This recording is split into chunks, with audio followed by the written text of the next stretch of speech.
Let me ask you something, and I want you to answer it before you scroll. What makes a good day? Not a good life, not a good week, not the day you finally get your life together. Today. What makes today a good day? Don't overthink it. Your first answer. What is it? No problems, good weather, free time, hanging out with friends, nothing going wrong, nothing stressful. That's what most people answer to this question. And I want you to notice something about every single one of those answers. Watch this. None of them is something you did. Not one. They are all external things that happen to you. Weather happens, people happens, free time happens, and if that's your definition of a good day, then here's what you've actually told me. You don't get to have one. You have to wait for one. You're standing at the edge of every morning hoping the universe hands you a good day. And someday it does, and some days it doesn't. And you had zero say in it. That's not a life, that's a lottery ticket. So let me actually answer this question, because that's what this is, right? What makes a good day? And I'll warn you now, the answer is boring. It's not exciting. It's not a secret. You've probably heard it 100, maybe 1,000 times, and you've ignored it the same amount of times. But here it is. And it's the only answer that works.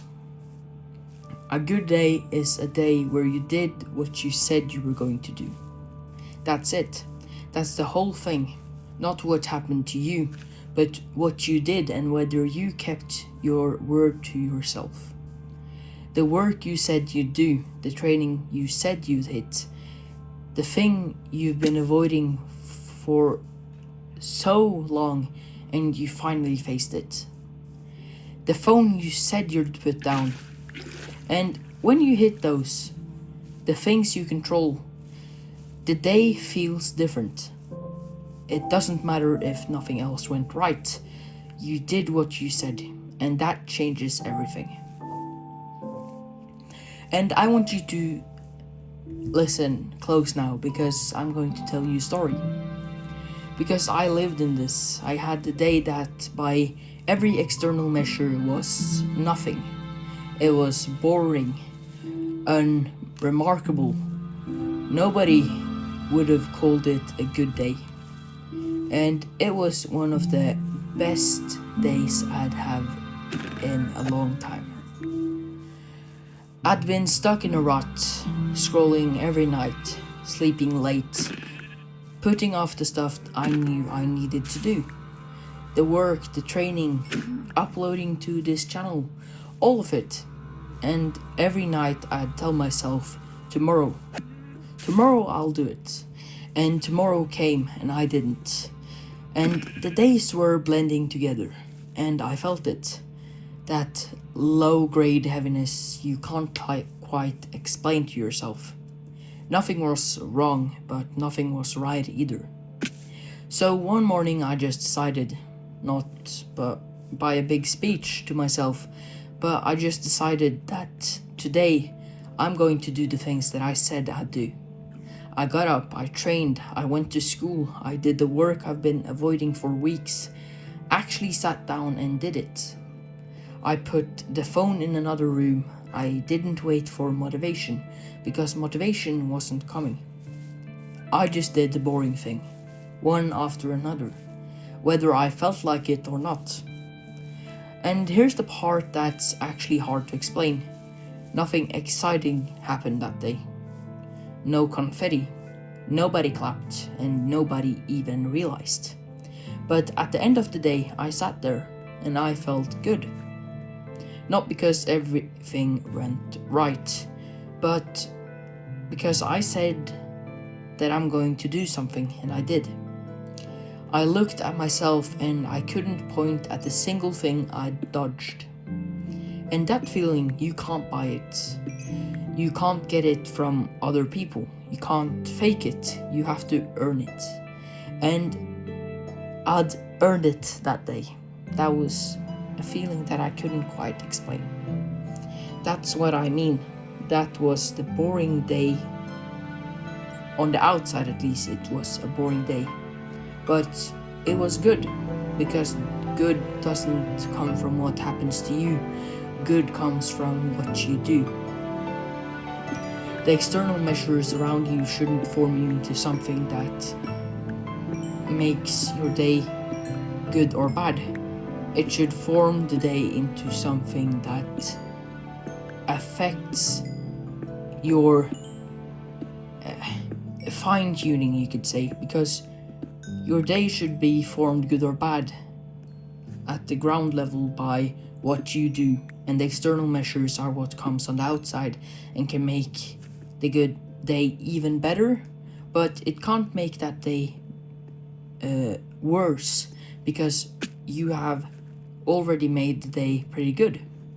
And I love this one quote that is, if you had $36,800 and someone robbed you for $60, would you throw the rest of the money away? No, you wouldn't. You would use every single one of those dollars that day, because you would know that tomorrow you would get the exact same thing.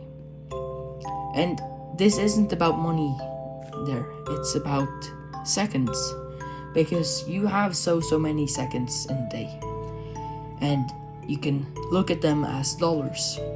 And if someone steals 60 seconds of your time, or they steals $60 from you, you wouldn't throw away the rest.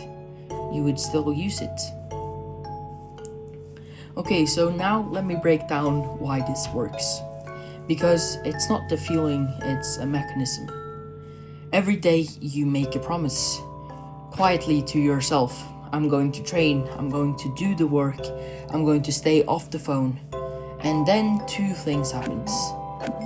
You keep it or you break it. One of those will always happen. When you keep it, something in you settles. You will respect yourself a little more at 10 p.m. than you did at 7 a.m. Not because anyone saw, but because you know that you kept your word. And that self-respect, it compounds. Do it one day, you'll feel it. Do it 30 days, you'll feel it in your bones. It's not a mood anymore, it will become a momentum. And when you break it, it doesn't matter how good everything else was. You could have had the perfect day, or let's say all the external measures was perfect. Nothing goes wrong. You're around your people, it's all fun. And there's still something off in your chest. You know why? Because you know that you didn't keep your word. And that gap between what you said you'd do and what you actually did, that is where the emptiness lives. Not in your circumstances, not in your luck, but in that gap. You feel it when you scroll instead of doing work. You feel it when you skip the gym when you said you'd hit it. It's not the day that's bad, it's the gap. Here's how I think about it. A good day isn't a jackpot. It's compounded interest. A jackpot is random. You wait for it, and when it doesn't come, you got nothing. The day is a write-off, and you're mad at the world for it. You think you didn't get lucky. Compound interest doesn't care about luck at all. It doesn't need a perfect day.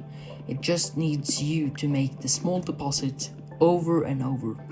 Whether it feels exciting or not, it will add up whether anyone's watching. You're not trying to win the lottery ticket a day at a day, or with your day. You're trying to make the deposit each day. Today. Regardless of what today's look like, you need to put in something into that deposit, so the compound interest will keep growing and your self-respect will keep stacking. So here's what I need you to do, and I need you to do it now, not later, because later is where good intentions go to die. Pick your non-negotiables, 2 or 3 things, small, so small that you can actually hit them today. Maybe it's train, maybe it's 1 hour of real work, maybe it's staying off your phone 30 minutes before you go to sleep, or maybe it's reading 10 pages. Maybe it's the uncomfortable thing you've been avoiding, or something that you have just skipped. Write the non-negotiables down. Say them out loud 3 times. And don't just say read 10 pages. Say, I am a reader and today I will read 10 pages. Because identity shifting is the thing that will make your brain switch. Make the promise to yourself and then keep it today. Because that's the answer to the question, what makes a good day? You do. You make it by doing what you said you'd do. So you need to remember that a good day will be good whether the external measures around you are perfect or not. It will be good because you will keep the promises that you have kept or told yourself that you are going to keep. So I want you to subscribe if this helped you, and it helps me too. And there's more of this on the way, so go on and make today something you can look back on tonight and actually respect. And tell me down in the comments a name for my dog, because if you've watched the video that I posted before this one, you saw that I got 2 dogs actually. And if you are subscribed and comment down below a name, I will find the name that I think is the best and I will name my dog after you. I really hoped this video helped you, so I will see you in the next one.